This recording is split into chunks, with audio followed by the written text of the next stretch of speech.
নতুন ভিডিও সবার আগে পেতে সাবস্ক্রাইব করুন। স্বামী স্ত্রীর মধ্যে ভালোবাসা ও মধুর সম্পর্ক বজায় রাখার জন্য দোয়া এবং ইসলামিক আমল অত্যন্ত কার্যকর। কুরআন ও হাদিসে এমন কিছু আমল রয়েছে যা স্বামী স্ত্রীর মধ্যকার দূরত্ব দূর করে একে অপরের প্রতি ভালোবাসা বৃদ্ধি করতে সাহায্য করে।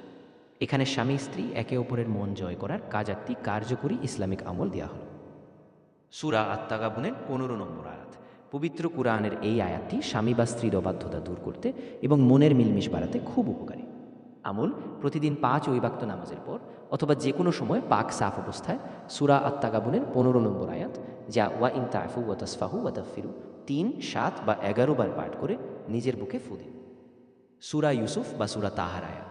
আমল: যে কোনো মিষ্টি জাতীয় খাবার যেমন মধু, খেজুর বা মিষ্টির ওপর সূরা ইউসুফের আয়াত ৪ অথবা সূরা তাহার আয়াত ২৯ পাঠ করে ফু দিয়ে তা স্ত্রী বা স্বামীকে খাওয়ালে উভয়ের মাঝে গভীর ভালোবাসা ও আকর্ষণ তৈরি হয়।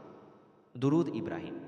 নিয়ম: প্রতিদিন নামাজের পর বা অবসর সময় স্বামী স্ত্রী একে অপরের জন্য ইস্তিগফার যেমন আস্তাগফিরুল্লাহ এবং দরুদ ইব্রাহিম পাঠ করে আল্লাহর কাছে দোয়া করতে পারেন। বিশেষ দোয়া: পবিত্র কুরআনে স্বামী স্ত্রীর ভালোবাসার জন্য একটি সুন্দর দোয়ার কথা বলা হয়েছে। সূরা আল ফুরকান ১৪। দোয়া: রব্বানা হাবলানা মিন আজওয়াজিনা ওয়া যুররিয়াতিনা কুররাতা আয়ুনিও ওয়াজআলনা লিল মুত্তাকিনা ইমামা।